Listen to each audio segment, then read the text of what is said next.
ஆண்டவர் இயேசுவில் பிரியமானவர்களே, கடந்த வாரம் சனிக்கிழமை நம்முடைய தமிழ்நாட்டில் நடந்த ஒரு நிகழ்வை நாம் அனைவருமே அறிவோம். அந்த நிகழ்விற்கு பின்னால் யார் மீது தவறு என்பதை குறித்து பல விவாதங்கள் இன்றளவும் ஊடகங்களில் பேசுபொருளாய் மாறியிருக்கிற சூழலில் எல்லோருமே இணைந்து சொல்லுகிற ஒரு அடிப்படை காரணம் என்பது, இன்னும் கொஞ்சம் பாதுகாப்பு கொடுத்துருக்கலாம், இன்னும் கொஞ்சம் கவனமாக இருந்திருக்கலாம்னு சொல்லி, இன்னும் கொஞ்சம் இங்கே காவலர்கள் இருந்திருந்தால், இந்த இடம் இன்னும் அதிகமாய் பாதுகாக்கப்பட்டிருந்தால் இத்தனை உயிர்கள் பறிபோயிருக்காதுன்னு சொல்லி எல்லா மக்களுமே ஆதங்கப்படுவதை நாம் பார்க்கிறோம். லாசர் இறந்த பொழுது அந்த இல்லத்திற்கு இயேசு செல்லுவார். அவர் அந்த இல்லத்தின் வாயிற்படியை அடைவதற்கு முன்னால் அவருடைய காதுகளிலும் இதே வார்த்தை ஒலித்ததை நாம் வாசிக்கிறோம். நீர் இங்கே இருந்திருந்தால் இந்த நிலை எங்களுக்கு வந்திருக்காதுன்னு சொல்லி. அன்பிற்குரியவர்களே, காவல் தூதர்களை நினைவு கூர்ந்து அவர்களினுடைய இருப்பை உணர்வதற்காய் அழைக்கப்பட்டிருக்கிற இந்த நாளில் காவல் குறைபாட்டினால் ஏற்படுகிற இழப்புகளை நாம் இன்றளவும் பார்த்து கொண்டிருக்கிறோம். அடையாளங்களை மிக பெரிதாய் தூக்கி பிடிக்கிற கத்தோலிக்க திரு அவையில் அடையாளங்களுக்கு அதீதமான முக்கியத்துவம், அதீதமான வணக்கம், அதீதமான கொண்டாட்டங்கள் கொடுக்கப்பட்டு அது பழகிப்போன கத்தோலிக்க கிறிஸ்தவர்களுடைய வாழ்க்கையில் ஆவிக்குரிய வாழ்வு என்பது அது இன்னும் அந்நியமாய் இருப்பதை நாம் உணர முடியும். இந்த காவல் தூதர்களுக்கான நாளில் அதை குறித்து தான் நாம் அனைவருமே ஒன்றாய் இணைந்து சிந்திக்க அழைக்கப்படுகிறோம். என் காவல் யார்? எனக்கான காவல் எங்கிருந்து வருகிறது என சொல்லி விவிலியத்தில் பல இடங்களில் இந்த காவல் தூதர்களுடைய முக்கியத்துவத்தை குறித்து நாம் வாசிக்கலாம். இருந்தாலும் ஒரே ஒரு இடத்தில் இருக்கிற இறை வார்த்தையை உங்களுக்கு நான் கொடுத்து தனிப்பட்ட வாழ்க்கையில் இந்த காவல் தூதர்களை நாம் எப்படி உணர்கிறோம் என உங்களையே நான் சிந்திக்க அழைக்கிறேன். திருப்பாடல் 91 இறை வார்த்தைகள் 11:12 வாசிக்கலாம். நீ செல்லும் இடமெல்லாம் உம்மை காக்கும்படி தம் தூதருக்கு அவர் கட்டளையிடுவார். உம் கால் கல்லின் மேல் மோதாதபடி அவர்கள் தங்கள் கைகளில் உம்மை தாங்கிக் கொள்வர். காவல் தூதர்களுடைய பணியை இந்த இறை வார்த்தை அப்படியே முழுமையாய் சொல்லிவிட்டது. நம்மை காக்கிறபடி கடவுளால் நமக்கென கட்டளையிடப்பட்டவர்கள். நம்முடைய கால் கல்லில் மோதாதபடி அவர்கள் நம்மை தாங்கி பிடிக்கிறவர்கள். இந்த காவல் தூதர்களை குறித்து ஒரு தவறான ஒரு பார்வை இன்றளவும் கத்தோலிக்க மக்கள் மத்தியிலும் அல்ல, கிறிஸ்தவ மக்கள் மத்தியிலும் இருக்கு. என்ன சொல்லுவாங்க? ஒவ்வொருத்தருக்கும் ஒரு காவல் சமணஸ் இருக்காங்க சாமி. அப்படி சொல்றது கூட தப்பு இல்லை. அவங்க என்ன சொல்லுவாங்கன்னா, மற்ற மதத்தில் இந்த நட்சத்திரம் பார்க்குறாங்க பார்த்தீங்களா, ஒவ்வொருத்தருக்கும் இந்த நட்சத்திரம் இருக்கு, இந்த ராசி இருக்குன்னு சொல்ற மாதிரி சாமி, நமக்கு அப்படி நட்சத்திரம் மாதிரி ஒரு காவல்துறை இருக்காரு. தவறு. நட்சத்திரங்களை போல் அவர்கள் அல்ல. அப்ப இந்த காவல் தூதர் என்பவர் யார்? அவர் கடவுளா? கடவுளும் அல்ல. ஆனால் இந்த காவல் தூதர் கடவுளினுடைய பணியை செய்கிறவர். கவனமாய் புரிஞ்சுக்கணும். காவல் தூதர்கள் கடவுள் அல்ல, ஆனால் காவல் தூதர்கள் கடவுளின் பணியை அவர்கள் செய்கிறார்கள். புதிய ஏற்பாட்டில் இயேசுடைய வாழ்க்கையில வாசிப்போம் பாருங்களேன். சீடர்களே, நீங்கள் என்ன செய்ய வேண்டும் என சொல்லி நான் உங்களுக்கு முன்மாதிரி காட்டியிருக்கிறேன்னு சொல்லி 3 ஆண்டுகள் அவரோடு அவர் வாழ்ந்த வாழ்க்கையை சுருக்கமாய் அவர் பாதத்தை கழுவி சொல்லுவார். இது முன்மாதிரி. பாதங்களை கழுவது மட்டுமல்ல, விட்டு கொடுப்பது, மன்னிப்பது, அவமானப்படுவது, தேடிச் செல்வது, எல்லோரையும் அரவணைப்பது, குணமாக்குவது, பேய்களை ஓட்டுவது, எல்லா இடத்திலும் நீங்களே இறங்கி போய் வேலை செய்யணியா, உங்களுக்கு நான் முன்மாதிரி காட்டியிருக்கிறேன்னு இயேசு சொல்லுவார் பார்த்தீங்களா? அதைத்தானே பின்னாளில் அத்தனை திருத்துதர்களும் தங்கள் வாழ்க்கையில் செஞ்சாங்க. அதுபோலதான் கடவுள் அவர் தேர்ந்தெடுக்கிற பிள்ளைகளாகிய உங்களையும் என்னையும் எப்படி பாதுகாக்க வேண்டும் என சொல்லி அவர் காவல் தூதர்களுக்கும் அவர் கற்றுக் கொடுத்திருக்கிறார். அந்த பணியை அவர்கள் செய்கிறார்கள். விடுதலை பயணத்துக்கு போனோம். நற்செய்தியில் மகனுடைய வாழ்க்கையை வாசிப்பது போல நாம் விடுதலை பயணத்தில் கடவுளை காண்கிறோமே. அவர் எப்படி தேர்ந்தெடுத்த தன் பிள்ளைகளின் பக்கம் இருந்து அந்த பிள்ளைகளை வழிநடத்துகிறார். பிள்ளைகள் தந்தையை விட்டு விலகுகிற பொழுது கூட தந்தை பிள்ளைகளை விட்டு விலகாதபடி அவர்களோடு கூட இருக்கிறார். இந்த தாய் கோழி இந்த சின்ன குஞ்சுகளை எல்லாம் தன் ரக்கையின் எல்லை பரப்பிற்கு உள்ள வச்சுக்கிட்டு கொண்டு போவோம் பார்த்தீங்களா? அதுபோல அவர் பாதுகாக்கிறாரே. இன்னைக்கு முதல் மாசம் நெகேமியால வாசிக்க பார்த்தோம். இதே நெகேமியால வார்த்தை இருக்குமே, கடவுள் எப்படி தன் பிள்ளைகளை பாதுகாத்தார்னு சொல்லி 40 ஆண்டுகளும் கொப்பளிக்காத பாதத்தோடு கிழிந்து போகாத ஆடையோடு வாக்களிக்கப்பட்ட தேசத்திற்கு தன் மக்களை அவர் தேர்ந்து கொண்டு போனாரே. தங்கி விவசாயம் தங்கி தொழில் செய்யாத மக்களுக்கு அவர் ஒவ்வொரு நாளும் உணவிட்டாரே. பாலைவனத்தில் நடந்த பொழுது வறண்டு போன பொழுது அவர்களுக்கு தண்ணீர் கொடுத்தாரே. பகலெல்லாம் ஒதுங்குவதற்கு இடமில்லாமல் இருந்த பொழுது அவர்கள் முன் அவர் மேகமாய் வந்து நின்றாரே. இரவில் அவர்கள் அஞ்சாமல் இருப்பதற்காய் அவர்களுக்கு நெருப்பாய் ஒளியாய் வந்து நின்றாரே. இப்படியெல்லாம் தன் பிள்ளைகளை எப்படி பாதுகாக்கணும்னு சொல்லி தன்னை வெளிப்படுத்திய கடவுள் அந்த பணியை காவல்துறைகளுக்கு கொடுப்பார். பிள்ளைகளுடைய கால்கள் கல்லில் மோதலன்னு வாசிக்கிறோமே, என்ன வார்த்தை? வாக்களிக்கப்பட்ட தேசத்திற்கு நீங்கள் போவதற்கு முன்னால் வருகிற சவால்கள் உங்களை அமிழ்த்தாதபடி, உங்களை சிதறடிக்காதபடி தந்தை பாதுகாத்தாரே. நீர் செல்லும் இடமெல்லாம் உம்மை பாதுகாக்கும்படி அவர்கள் சென்ற இடமெல்லாம் கடந்து சென்ற அத்துணை எதிரிகளின் மண்ணிலெல்லாம் தந்தை பாதுகாத்தாரே. அந்த பணியை செய்கிறவர்கள் தான் இன்றைய நாளில் உங்களுக்கும் எனக்குமாய் காவல் தூதர்கள் இருக்கிறார்கள். இதே வார்த்தை எவ்வளவு ஆழமாய் சொல்லுது பாருங்களேன். நீ செல்லும் இடமெல்லாம் உம்மை காக்கிறபடி, உன் கால் கல்லில் மோதாதபடி, உன்னை கைகளில் தாங்கிக் கொள்ளுகிறபடி அவர்கள் உன்னை பாதுகாப்பார்கள். தன்னுடைய மகனுக்கு நல்ல ஒரு பெண்ணை மனைவியாய் தேர்ந்தெடுப்பதற்கு ஆபிரகாம் தன் பணியாளை அனுப்புற பொழுது என்ன சொல்லி அனுப்பினாரு? ஆண்டவருடைய தூதர் உனக்கு முன்னால் போவாரியா? தொடக்க நூல் 24 வாசிக்கிறோம். அப்படி முன்னாடி போன தூதர் சரியான பெண்ணை காண்பித்திருவார். 50 அந்த தூதர் சொல்லுவார், இது ஆண்டவரால் நிகழ்ந்திருக்கிறது. இப்படி நம்முடைய வாழ்க்கை பயணத்தில் நமக்கு முன்னால் செல்வதற்கும் நமக்கு பின்னால் பாதுகாப்பாய் வருவதற்கும் நம்மோடு துணையாய் இருப்பதற்கும் கடவுளால் நமக்கு கொடுக்கப்பட்டிருக்கிற மிகப்பெரிய பாதுகாப்பு அரண்கள் தான் இந்த காவல் தூதர்கள். ஆனால் அவர்கள் நம் மத்தியில் வல்லமையோடு செயல்படுகிறார்கள் என கேட்டால் இல்லை என்பதையும் நான் மறுக்க வேண்டும். அவர்கள் ஏன் வல்லமையோடு செயல்படவில்லை? அவர்களின் வல்லமை குறைந்து விட்டதா? கிடையாது. இன்றளவும் நாம் செல்லுகிற இடமெல்லாம் அவர்களுடைய கண்கள் நம்மை காண்கின்றன. நாம் கல்லில் மோதி விழுகிற பொழுது நம்மை தாங்கி பிடிப்பதற்காய் அவருடைய உள்ளங்கைகள் நமக்காய் காத்திருக்கின்றன. ஆனால் ஏன் நாம் தடுக்கி விழுகிறோம்? ஏன் நமக்கு பாதையிலே அச்சம் என்று சொன்னா, மார்க் நற்செய்தியில வாசிக்கிறோம் பாருங்களே, இயேசுவையே நம்பாத ஏற்றுக்கொள்ளாத கூட்டம். அவர் மத்தியில் இயேசுவினால் கூட வல்லமையை செய்ய முடியாமல் போனது. இன்னைக்கு நம் மத்தியில் இந்த காவல் தூதர்களை நாம் வேண்டாம் என சொல்லி ஒதுக்கி வைக்கிறோம். இந்த காவல் தூதர்களை தள்ளி வைக்கிறோம். இந்த காவல் தூதர்களுக்கு பதிலாய் நமக்கு நாமே பல்வேறு சிலை வழிபாடுகளை உருவாக்கி வைத்திருக்கிறோமே. அதுதான் இந்த காவல் தூதர்களுடைய பிரசன்னத்தை நம்முடைய வாழ்க்கையில் நாம் உணராமல் இருப்பதற்கான அடிப்படையான காரணம்.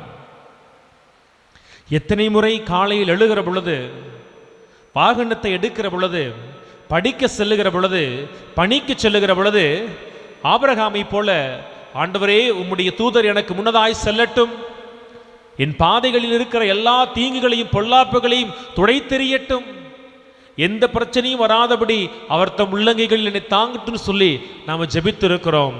இல்லை, கடவுளையே உணராத பொழுது, இயேசுவையே தவிர்க்கிற பொழுது, ஆவியானவரை கண்டுகொள்ளாத பொழுது காவல் தூதர்களையா நாம் இந்த காலத்தில் கண்டுகொண்டு கொண்டாட போகிறோம்? இல்லையே. ஆனால் இந்த காவல் தூதர்களுக்கு இணையாக நாம் பல காவல் தூதர்களை நமக்கென சொல்லி உருவாக்கி வைத்திருக்கிறோம். நம்ம உடனே பழைய ஏற்பாட்டு மக்கள் மட்டும்தான் மோசே போனப்ப தங்கத்தை எல்லாம் உருக்கி ஒரு பொன் கன்றுக்குட்டி செஞ்சாங்க நினைச்சுக்க வேணாம். பழைய இஸ்ரேல் மக்கள் தான் அவர்கள் தொழுகை மேடுகளை கட்டி வச்சு அந்நிய தெய்வங்களுக்கு தூபம் கட்ட நினைக்க கூடாது. இன்றைக்கும் நாம் நமக்கென சொல்லி காவல் தூதர்களை உருவாக்கி வச்சிருக்கிறோம். அதுதான் இன்னைக்கு தலைப்பில் நீங்கள் பார்க்கிறீர்களே, கயிறும் தாயத்தும் எலுமிச்சையும். அதெல்லாம் எதுக்கு நம்ம கட்டி வைக்கிறோம்? அதெல்லாம் எதுக்கு கட்டி வச்சிருக்கோம்? சும்மா அழகுக்காகவா? இல்லை. பிரச்சனையிலிருந்து என்னை காப்பாத்திருப்பா. எத்தனை வீடுகளுக்கு நுழைகிற பொழுது, அதுவும் நான் நல்லா உயரமா இருக்கேன், எத்தனை வீடுகளுக்கு நுழைகிற பொழுது காவல் தூதருக்கான இடமெல்லாம் அங்க இருக்காது, தேங்காய் தொங்கும். எத்தனை மனிதர்களுக்கு நற்கருணை கொடுக்கிற பொழுது கரங்களிலே வண்ண வண்ண கயிறுகள் இருக்கும். எத்தனை கத்தோலிக்க கிறிஸ்துவனுடைய வீடுகளுக்கு போகிற பொழுது கண்டதங்க மந்திரிச்சு தொங்க விட்டுருப்பாங்க. எத்தனை கத்தோலிக்க கிறிஸ்துவனுடைய வாகனங்களில் முன்னால் எலுமிச்சம்பழத்தை நம்ம கட்டி தொங்க விட்டுருக்கோம் அழகா. எத்தனை கத்தோலிக்க கிறிஸ்தவர்கள் உங்கள் பிள்ளைகளுக்கு திருமுழுக்கு கொடுப்பதற்கு முன்னால் உங்கள் பிள்ளைங்க கழுத்துல தாயத்தை தொங்க விட்டு கொண்டு வந்திருக்கீங்க. இது கயிறும் தாயத்தும் எலுமிச்சையும் தகடுகளும் மந்திரிச்சிருக்கிற பொம்மைகள் இதற்காய் அழகுக்காய் பயன்படுத்துகிறோம். இல்லையே. தீங்கிலிருந்து பொல்லாப்பிலிருந்து என்னை காப்பாத்துன்னு சொல்லிதானே அதை இன்றைக்கு பயன்படுத்துகிறோம். ஆண்டவர் சொல்லுகிறாரே, நீ செல்லும் இடமெல்லாம் முன்னோடு இருக்கும்படி பொல்லாப்பிலிருந்து உன்னை பாதுகாக்கும்படி நான் என் தூதனுக்கு கட்டளையிடுகிறேனே. ஆனால் என் தூதனை நீ வரவேற்காமல் ஏதோ ஒரு துர்பாக்கியன் கண்டுபிடித்தவற்றை உன் வாழ்க்கையில் பயன்படுத்திட்டு அது உன்னை காப்பாத்துன்னு சொல்றியே. கடவுள் சொல்லுவாரே இஸ்ரேல் மக்களை பார்த்து, நீ மண்ணாலும் மரத்தாலும் சிலையை செய்துவிட்டு அது உன்னை காப்பாற்றணும் சொல்றீ, அது எப்படி காப்பாற்றும்? நம்ம வாழ்க்கையில் அப்படித்தானே உருவாக்கி வச்சிருக்கிறோம். ஒரு கோவிலை கட்டுவதற்கு முன்னால் அங்கே ஒரு பூஜை செய்வோம். அந்த பூஜையில் ஒரு மந்திரிச்சது இருக்கும்.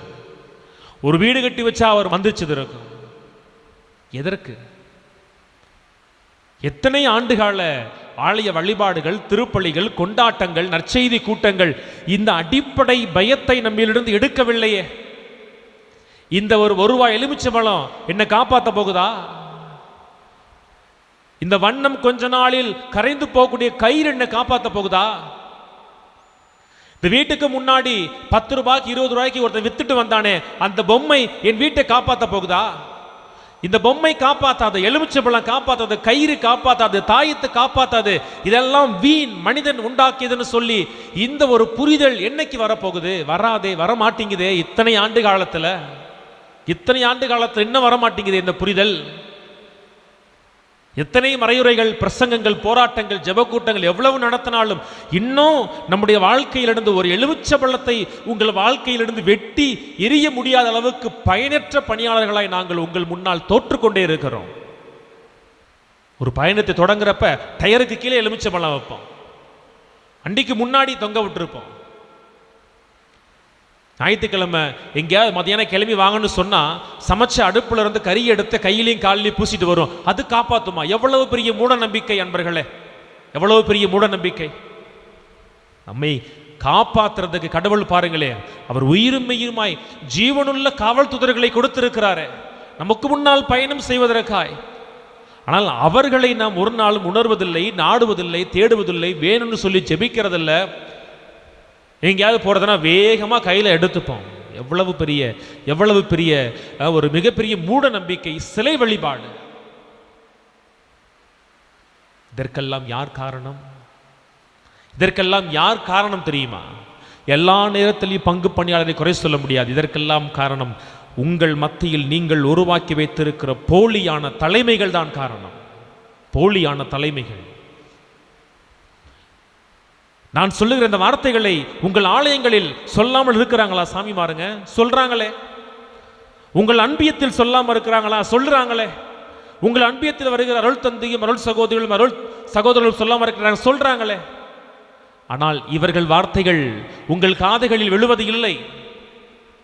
யார் வார்த்தை விழுது தெரியுமா? உங்கள் ஊருக்குள்ள உருவாக்கி வச்சிருக்கிறீர்களே உங்கள் தலைவர்கள், கோயிலுக்கு வராத கரை படிந்த கரத்திற்கு சொந்தமான அந்த மனுஷன் சொல்லுவான், இதை செஞ்சு வையா அது பழிக்குன்னு சொல்லி. அவன் வார்த்தைக்கு இருக்கிற நான் ஒருமையில் தான் தெரிந்து சொல்லுகிறேன்.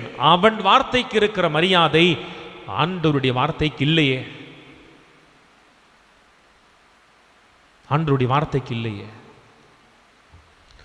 புள்ள ராத்திரி தூங்கலை, பயந்துருச்சு, மந்திரிக்க கொண்டு போ.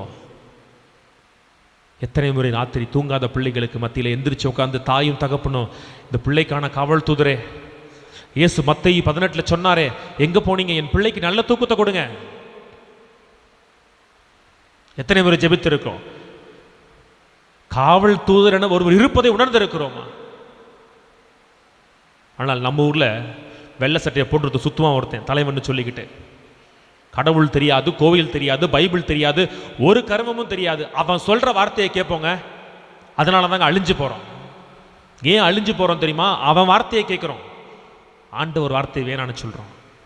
ஆண்டவர் சொல்லுகிறாரே, உன்னை காப்பாத்துறதுக்கியா, உன் பசியில், உன் தவிப்பில், உன் தாகத்தில், உன் நோயில், உன் தனிமையில், உன் பயணத்தில் உன்னை காப்பாற்றுறதுக்கு என் பிரசனத்தில் இருக்கிற காவல் தூதனை அனுப்புகிறேன். வெறும் தூதனை சொல்றேன், வார்த்தைகளை பெற காவல் தூதனையா, உன்னை காப்பாற்றுகிற தூதனையா.